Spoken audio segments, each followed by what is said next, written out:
मेरी height 5 feet 10 inch है और रंग गोरा है। मैं एक औसत दिखने वाला लड़का हूँ। मेरी यह कहानी मेरे एक दोस्त की मामी के साथ मेरी लाइफ की पहली सत्य घटना है। मैं और मेरे दोस्त के घर पास पास में ही है।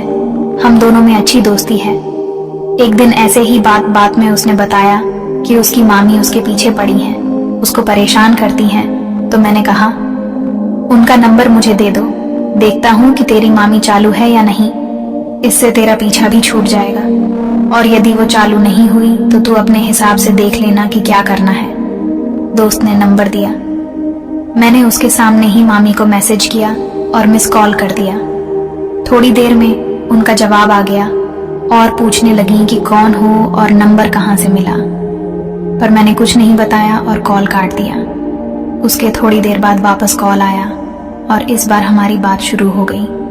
मैंने उन्हें अपनी बातों से खुश कर दिया और वो मुझसे बात करने लगी। उसके बाद कॉल और मैसेज का जवाब आना शुरू हुआ तो बातचीत का सिलसिला शुरू हो गया।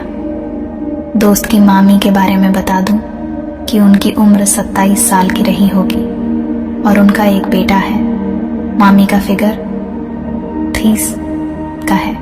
मैं इधर उनका नाम हेमा लिख रहा हूं, पर यह वास्तविक नाम नहीं है, क्योंकि मैं उनकी गोपनीयता के साथ खिलवाड़ नहीं करना चाहता। उसके बाद जब उनसे बात होना शुरू हुई तो पता चला कि उनका पति दारू पीकर घर आकर झगड़ा करता है। उन दोनों की आपस में कुछ ठीक नहीं बनती है।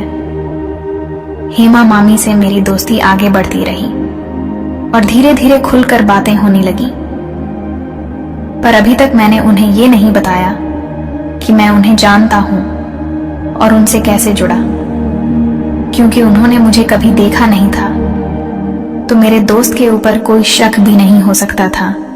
अब व्हाट्सएप पर मैसेज से बातें होने लगी, उसके बाद कॉल पर भी बातें चलने लगी, दिन में वीडियो कॉल पर भी बातें होने लगी, काफी देर तक और कई बार बातें होने लगी। उनसे कॉल पर बात दिन में ही हो पाती थी, क्योंकि रात में बात करने पर उनका पति शक करता था। रात के उनके पति के सोने के बाद मैसेज से बात हो जाती थी। फिर एक दिन मैंने उन्हें अपने दिल की बात बता दी कि मैं उन्हें पसंद करता हूं और उनसे मिलना चाहता हूं। उन्होंने भी कहा कि वो भी मुझसे मिलना चाहती हैं। वीडियो कॉल पर तो बहुत बार बात हो चुकी थी। हमने वो सब बातें भी कई बार की थी। एक बार तो वीडियो कॉल में भी सब कुछ किया था, लेकिन अब सच में मिलने का दिल करता था। फिर हम दोनों ने एक दूसरे को अपनी अपनी फोटो भेजना चालू कर दिया और उनकी तारीफ करना शुरू कर दी। इस तरह से चैट होना शुरू हो चुकी थी। उसके बाद मिलने का प्रोग्राम बन रहा था, पर उन्हें थोड़ा दूर होने से और घर से उतनी देर बाहर रहने की टेंशन थी, क्योंकि सास सवाल जवाब करती थी और पति को बता देती थी। फिर बहुत दिनों बाद मौका मिला, तब उनकी एक सहेली की शादी थी। तब हम दोनों ने मिलने का प्लान बनाया।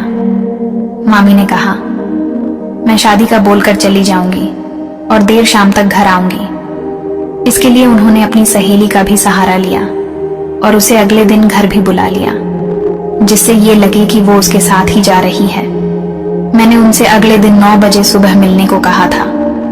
उसके बाद हम गार्डन में गए। वहां हम पहली बार मिले और बात शुरू हुई। धीरे धीरे एक दूसरे से खुलने लगे। फिर उन्होंने कहा, कहीं और चलते हैं, यहाँ बहुत सारे लोग हैं। मैं समझ गया कि ये क्या चाहती हैं। वहां से निकलते समय मैंने अपने एक दोस्त को कॉल किया। उसका एक होटल है।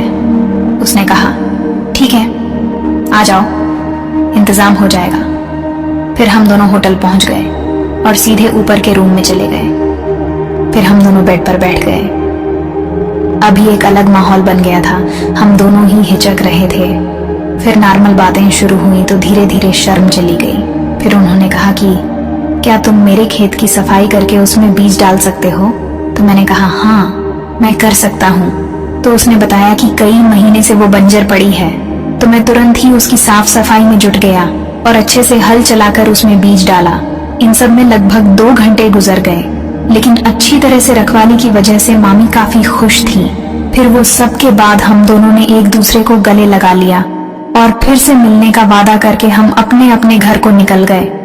मामी को उनके घर के पास ड्रॉप करके मैं अपने घर आ गया उसके बाद तो हमारा मिलना चलता रहा। जब ये बात मैंने अपने दोस्त को बताई तो वो काफी हैरान हुआ और बोला, यार बहुत बड़ा मौका हाथ से निकल गया। तो मैं बोला, कोई नहीं दोस्त, अगर मौका मिला तो तुझे भी जरूर इसमें हिस्सा दिलवा दूंगा।